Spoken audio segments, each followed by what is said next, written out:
What's on YouTube? It's PTT back at it with another Destiny 2 video.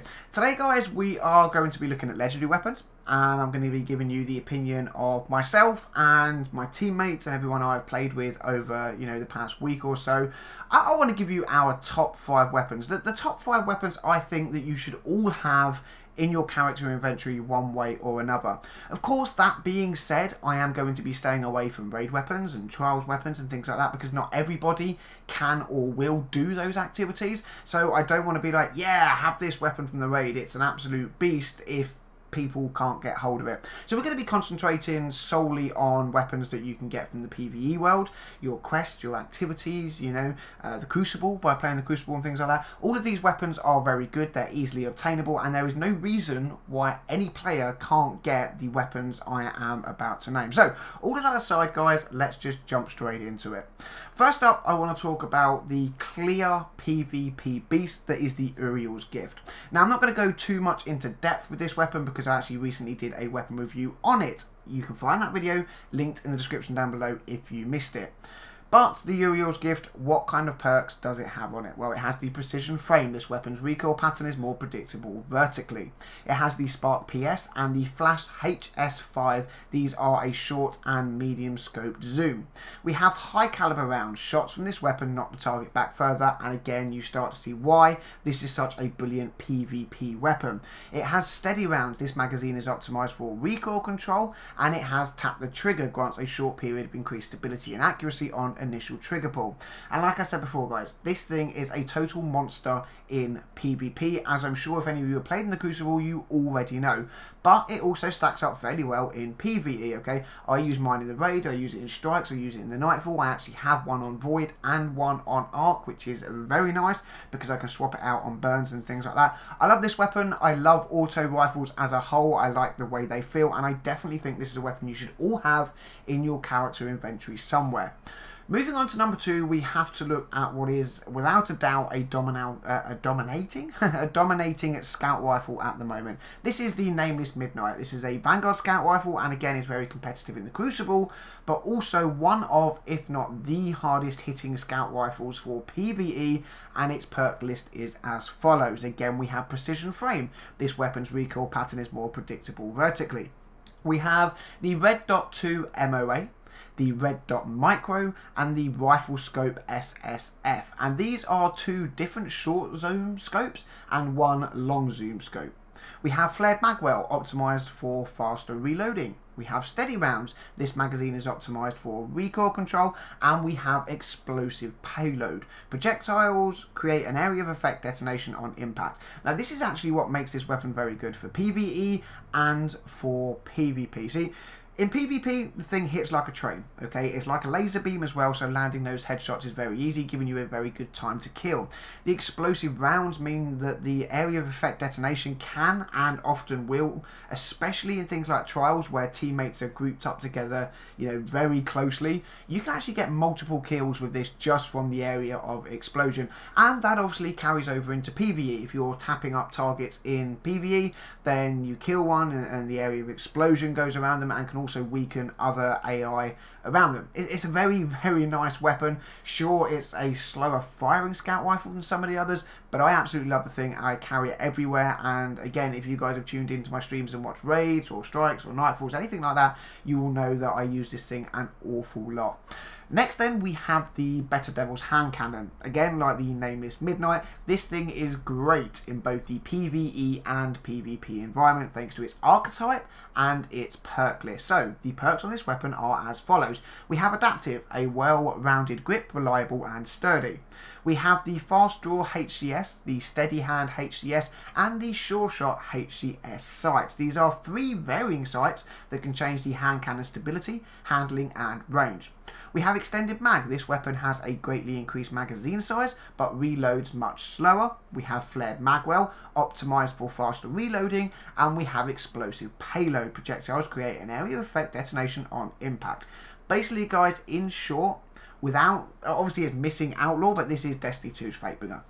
It hits like a train in the Crucible. It destroys things if you are accurate with it.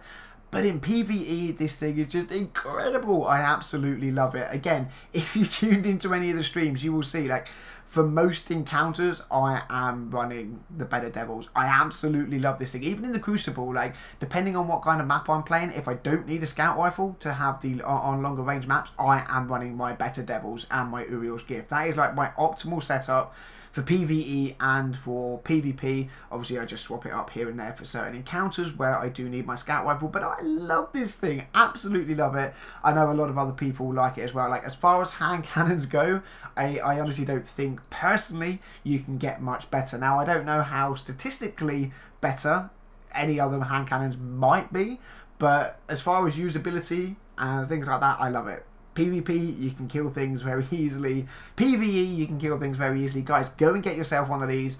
Lob it away. Use the thing. Don't just sit on it if you've got one in your vault. Seriously, use it. It's incredible. Up next, again, we have a scout rifle. We have the Call to Serve. And again, like the Uriel's Gift, I'm not going to hold up on this too long, but you can find my full video and weapon review for what is an incredible PvE scout rifle, linked in the video description.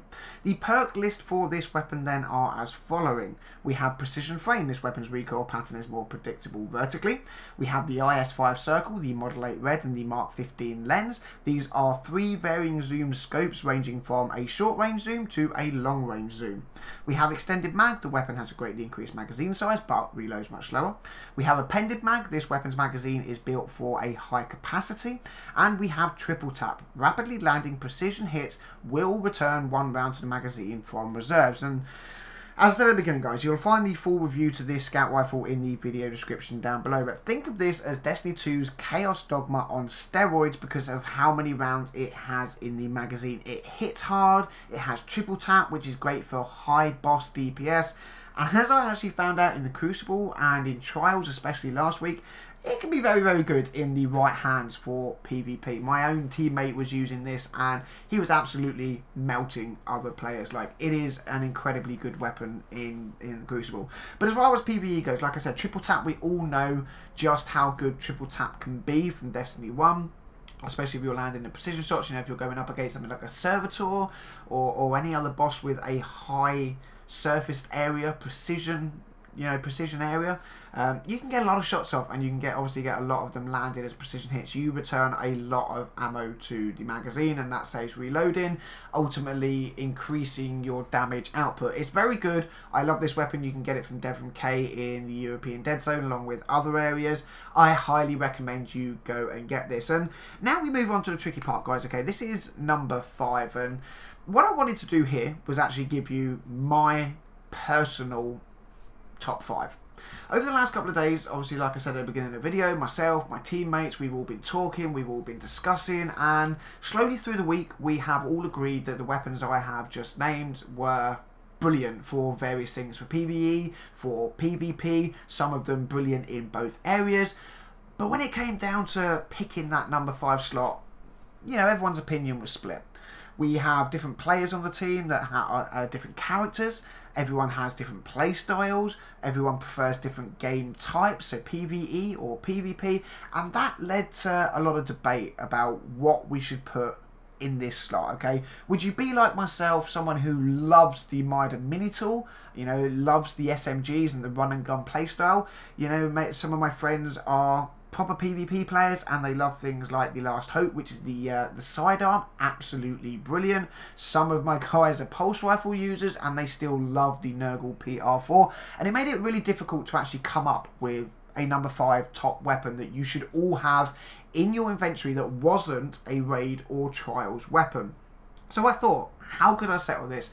And you know, it was very simple. Pass the question off to you guys and ask you, what do you think is another weapon, a number 5 weapon that every Guardian should have in their backpack, in their inventory, that doesn't come from the raid, it doesn't come from trials, so it is easily obtainable to any Guardian no matter what they decide to play in. What would you have, guys? What would you take with you and say, yes, this thing is absolutely brilliant, you should all have one, but also why we should have it? Okay, so get typing, let me know in the comment section, because I would generally love to know what your thoughts are and why you personally like said weapon. Like I say, I'm a run and gunner, I love my SMGs, but I have friends that cannot stand SMGs, any of them. They literally don't like any SMGs in the game. But the thing as well, guys, like when we were trying to work all this out and I thought, okay, I'll pass it off to you guys, it made me realise, talking to everybody, that the game is in a brilliant state at the moment when you can have so many different weapons that are good in different areas, but they're also all viable, okay? Yes, if you're using a scout rifle versus an SMG, and as the SMG player, let's say you're in PvP and you come up against a scout rifle, you're not going to win that gunfight. But if you're up close with that SMG against a scout rifle, then you are going to win that gunfight, you know? Every single weapon is situational and they are good in the situations that they are designed for, and I love it. You know, I really do love the variation of weapons in game. I love the fact that there are so many viable options that, okay, it's like, right, I want to use this weapon, whereas in Destiny 1 it would be like, oh, well, I can't use that weapon because I'd be at a disadvantage. In Destiny 2 you can use that weapon, you won't be at a disadvantage, you may just need to play in a certain way, but that might suit your playstyle brilliantly, and to you then that becomes a fantastic weapon. So yeah, guys, I'm going to wrap up the video then because I'm starting to waffle a little bit. Again though, let me know your thoughts in the comment section down below. If you liked the video and found it helpful, drop a thumbs up. Subscribe to the channel if you are new for daily Destiny videos. But for now, Guardians, as always, thank you very much for watching, and until the next one, we'll catch you all soon.